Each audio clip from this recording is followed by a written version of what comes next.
Hola, en este video estaremos realizando un análisis a dos fuentes primarias, una proveniente del tiempo pasado y una proveniente del tiempo presente.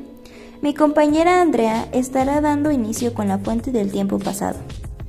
Desde una perspectiva heurística, se trata de una pintura renacentista titulada La Escuela de Atenas, que cuenta con unas dimensiones de 7.7 metros de ancho y una altura máxima de 5 metros en el extremo del arco, pintada con la técnica de pintura al fresco, en la cual se utiliza yeso, cal y pintura. Construida a partir de un punto de fuga, se hace un cuidadoso uso de la perspectiva, uso de luz homogénea y difuminada y una proporción anatómica correcta de las figuras que se observan en la pintura. Los colores predominantes en la pintura son el amarillo, el dorado, el naranja crema, el café claro y los marrones rojizos. Hablando de los elementos hermenéuticos de la obra, tenemos su autoría. En este caso se trata de Rafael Sanzio. Este dato se obtuvo de la ficha técnica específicamente, puesto que en el siglo XVI ningún pintor que trabajara para la iglesia tenía permitido firmar sus obras, pues la iglesia creía que si se firmaban, el artista caería en el pecado del orgullo. Por lo tanto, no hay una firma visible de Rafael en la obra. Rafael Sanzio fue un pintor y arquitecto italiano muy destacado del Renacimiento italiano en el siglo XVI. Hablando de la espacialidad de la obra, esta se encuentra en la estancia de la Signatura Primera, una de las 4 salas conocidas como las estancias vaticanas, todas decoradas por Rafael, ubicadas en el Palacio Papal de la Ciudad del Vaticano, en Italia. La sala donde se encuentra la Escuela de Atenas fue previamente utilizada como biblioteca por el Papa Julio II. Existen 4 temas representados en dicha sala, uno en cada pared: la teología, la poesía, el derecho y la filosofía. La Escuela de Atenas representa la filosofía. Hablando de la temporalidad de la obra, esta obra fue pintada en el siglo XVI, entre los años 1510 y 1512 durante el Renacimiento, más específicamente en una época del Renacimiento conocida como el Renacimiento pleno, un periodo clasicista del arte renacentista, término que abordaremos más adelante en otros ejes.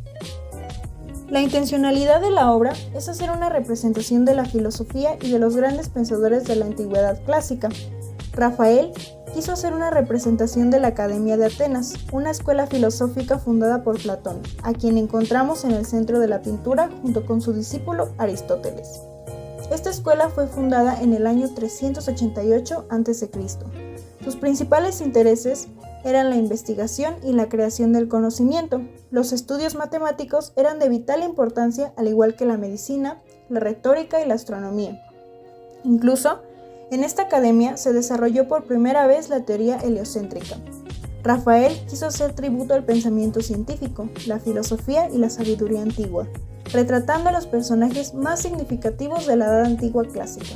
Además de Platón y Aristóteles mencionados anteriormente, también se encuentra Sócrates, Epicuro, Heráclito, a quien por cierto retrató con el rostro de Miguel Ángel, uno de sus colegas más destacados de la época.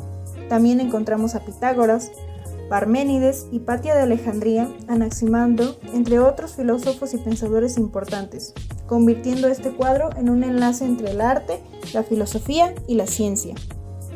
Hablando de la utilidad de la obra, hablaremos del arte renacentista. El Renacimiento se caracterizó por ser una época donde renació la cultura grecorromana y la filosofía clásica. La creación de conocimiento basado en la razón tomó gran importancia al verse cuestionada la fe y el dogmatismo de la Iglesia, por lo cual el arte renacentista se caracterizaba por recuperar aspectos y patrones filosóficos y artísticos de la Edad Antigua clásica, a lo cual llamamos Renacimiento clasicista. En las obras predominaba la armonía, la proporción ideal de belleza, la perspectiva, además de darle suma importancia a la anatomía física, características visibles en nuestra fuente primaria mencionadas en sus elementos heurísticos. La técnica del fresco, también mencionada, era muy utilizada en esta época junto con los óleos. Se buscaba la perfección y simetría en las líneas y se hacía uso del punto de fuga para dar profundidad a las obras. Y al dejarse de lado el teocentrismo y centrarse más en el humanismo, se le daba gran foco a las figuras humanas en las obras. También era común el uso de colores vivos, sombras y captación de los efectos de luz, interés por la elaboración de retratos, escenas y paisajes hiperrealistas y muy detallados, Por todo lo anterior, la Escuela de Atenas es una representación perfecta del arte renacentista clasicista. Para continuar, dará inicio al análisis de la fuente de tiempo presente. Se trata de un comunicado oficial proveniente de la página web del Instituto Nacional Electoral de México, emitido el 1 de julio de 2018, donde se da a conocer el resultado de las elecciones presidenciales del mismo año, cuyos resultados siguen vigentes al año en curso y hasta el 2024.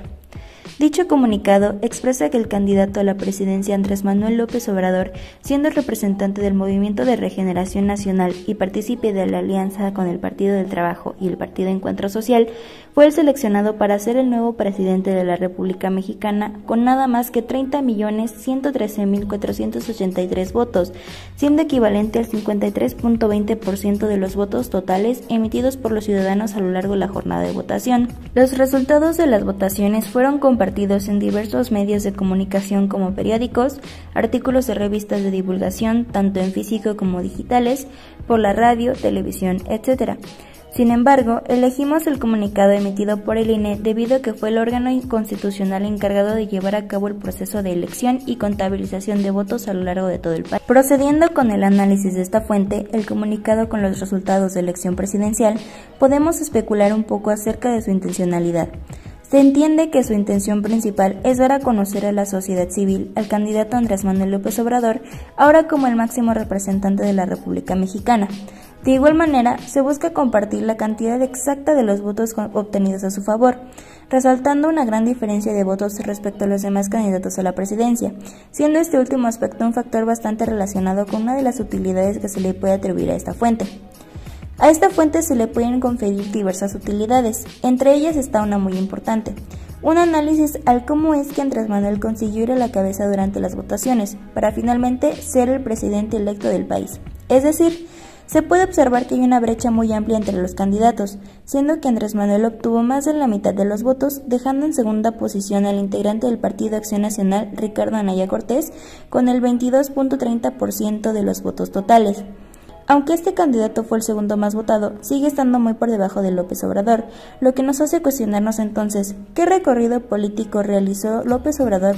Si bien esa es una interrogante que podemos dejar a la libre especulación, sí haremos un breve recorrido por los hechos que posiblemente determinaron que Andrés Manuel llegara a la presidencia.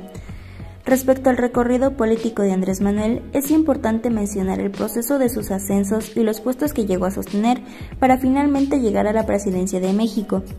Dentro de estos procesos están, cuando fue militante del Partido Revolucionario Institucional, o PRI, fue líder político local encabezando bloqueos a pozos petroleros, fue jefe de gobierno de la Ciudad de México, fue presidente del Partido de la Revolución Democrática o PRD, además de que fundó y representó el Movimiento de Regeneración Nacional Morena. Basándonos también en diversos medios, estos fueron los puestos que ganaron peso en el historial político y social de Andrés Manuel, logrando gran ventaja en las elecciones del 2018 para finalmente asumir la presidencia de México. Esto ha sido todo por el video, esperamos que haya sido claro y conciso. Muchas gracias.